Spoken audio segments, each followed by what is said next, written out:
नमस्कार, जय हिंद, वंदे मातरम। एक बार फिर से आपका बहुत बहुत स्वागत है हमारे YouTube चैनल JRP किंग के अंदर। लोकसभा चुनाव का बिगुल बज चुका और 5 महीने से भी कम समय बचा है लोकसभा चुनाव को। ऐसा लग रहा है कि लोकसभा चुनाव अब नज़दीक दिखाई दे रहे। 543 सीटों की बात करें तो अब की बार एनडीए और इंडिया महागठबंधन के बीच में कड़ी टक्कर देखने को मिल सकती है। 2024 के लोकसभा चुनाव बहुत ही बड़े रोचक होने वाले, क्योंकि आपको बता दें कि अब की बार एनडीए के सामने इंडिया महागठबंधन की ओर से कड़ी ताकत लगाई जा रही है सरकार बनाने की। परंतु आपको बता दें कि पिछली बार 2019 में अगर लोकसभा चुनाव की बात करें तो पूर्ण बहुमत के साथ बीजेपी ने सरकार बनाई थी।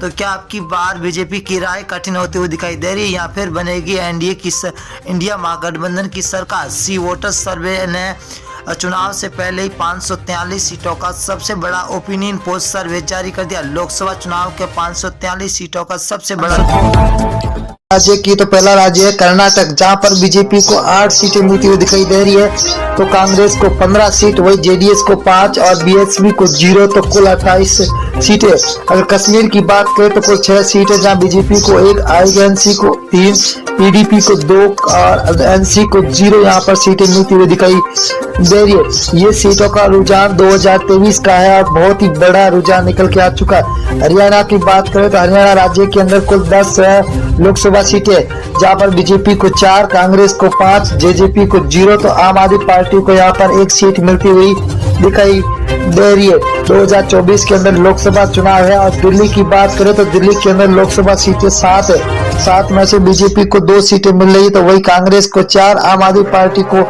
1 सीट मिल रही है, तो बीएसपी को यहाँ पर 0 सीट मिलती हुई दिखाई दे रही है। तो अदर के खाते में 0 जा रही है। अगर हम पंजाब राज्य की बात करें तो 13 लोकसभा सीट है, जहाँ बीजेपी को 1 सीट मिल रही है, वही कांग्रेस को 2 सीटें मिल रही है, तो आम आदमी पार्टी के खाते में 9 सीटें जा रही है और एसएडी को 0 सीट मिलती हुई दिखाई दे रही है। अगला राज्य है जहाँ पर मेघालय राज्य। मेघालय के अंदर 29 विधानसभा सीट है, जिनमें से बीजेपी को 12 सीट मिल रही है, तो कांग्रेस को 15, वही एसपी को 0, तो बीएसपी के खाते में 2 सीटें जाती हुई दिखाई दे रही है। अगला राज्य झारखंड। झारखंड की बात करें दोस्तों तो यहाँ पर 19 लोकसभा सीटें, जहाँ बीजेपी को 6 मिल रही है, तो वही कांग्रेस के खाते में 8 सीटें जा रही है, तो जेएमएम के खाते में 5 सीटें जा रही है, तो आरजेडी के खाते में 0 सीट मिलती हुई दिखाई दे रही है। आंध्र प्रदेश राज्य की बात करें तो यहाँ पर लोकसभा सीटें 25 है।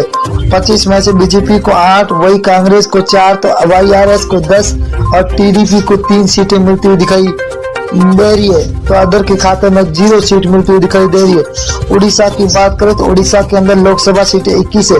21 में से बीजेपी को 6 सीट, वही कांग्रेस को 9, बीजेडी को 6 सीट और एनसी को 0 सीट मिलती हुई दिखाई दे रही है। बहुत ही तगड़ा महाओपिनियन पोल निकल के आ चुका है। तमिलनाडु की बात करें तो यहाँ पर कुल 39 लोकसभा सीट है, जहाँ बीजेपी को 4, तो कांग्रेस को 5, डीएमके को 15, एएलए को 15 सीटें मिलती हुई दिखाई दे रही है, तो 0 खाते में जा रही है अदर के।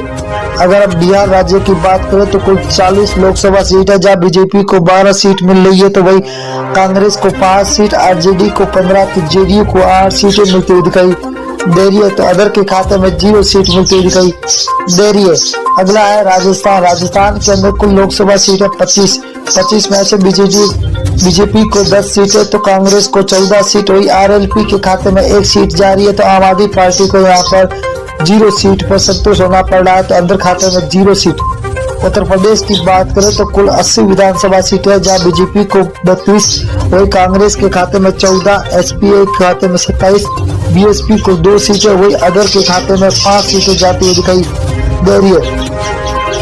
अगला राज्य है उत्तराखंड। उत्तराखंड के अंदर 5 लोकसभा सीटें, जिनमें से बीजेपी को 3 सीट, वही आईएनसी को 2, तो बीएसपी को 0, आम आदमी पार्टी के खाते में 0 सीट मिलती हुई दिखाई दे रही है, तो यहाँ पर अदर के खाते में भी 0 सीट जाती हुई दिखाई दे रही है। पश्चिम बंगाल की बात करें तो कुल लोकसभा सीटें 42 है। 42 में से 17 बीजेपी के खाते में जाते हुए दिखाई दे रही है, तो वही आईएनसी को 0 सीट है, तो टीएमसी को 25 सीट है, सीपीआईएम को 00 सीट मिलती हुई दिखाई दे रही है।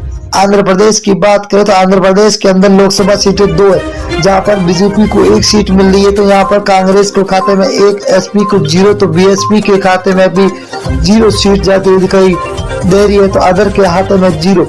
अगर हम मेघालय की बात करें तो मेघालय के अंदर लोकसभा सीटें 2 है। 2 में से बीजेपी के खाते में 0 सीट, 1 सीट जा रही है तो वही कांग्रेस को 1 सीट मिल रही है। तो एसपी को 0 तो बीएसपी के खाते में भी 0 सीट जाती हुई दिखाई दे रही है। अगला राज्य है जहाँ लक्षद्वीप है। लक्षद्वीप के अंदर लोकसभा सीट 1 है, वही 1 कांग्रेस के खाते में जाते हुए दिखाई दे रही है। तो बीजेपी को यहाँ पर 0, एसपी और बीएसपी के खाते में भी 0 सीट जाती हुई दिखाई दे रही है। अगला राज्य है महाराष्ट्र। महाराष्ट्र के अंदर 48 विधान लोकसभा सीटें हैं जहाँ बीजेपी को 15, कांग्रेस के खाते में 14, तो एसएचएस को 10 और एनसीपी को 8 सीटें मिलती दिखाई दे रही है। तो अदर के खाते में 0 सीट जाती हुई दिखाई दे रही है। छत्तीसगढ़ राज्य की बात करें तो यहाँ पर लोकसभा सीटें 11 में से बीजेपी को 6 सीट मिल रही है। तो आईएनसी के खाते में 5, आम आदमी पार्टी को 0, बीएसपी को यहाँ पर 0 सीट मिल रही है। तो अदर के खाते में भी 0 सीट जाती हुई दिखाई दे रही है। तेलंगाना की बात करें तो कुल 17 लोकसभा सीटें जहाँ बीजेपी को 3 सीट, वही कांग्रेस को 5, तो टीआरएस को 7, एआईएम को 2 सीटें मिलती हुई दिखाई दे रही है। बहुत ही बड़ा तगड़ा झटका लगता हुआ दिखाई दे रहा है आपकी बात। अगर केरल की बात करें तो केरल के अंदर 20 विधान लोकसभा सीटें जहाँ बीजेपी को 1 सीट मिल रही है, तो कांग्रेस को 10 सीटें, वही एलडीएफ को 9 सीटें मिल रही है। तो यूडीएफ को लगभग 0 सीट मिलती हुई दिखाई दे रही है। तो अदर के खाते में 0 सीट जाती हुई दिखाई दे रही है। असम राज्य की बात करें तो कुल 14 सीट है जहाँ बीजेपी को 7, को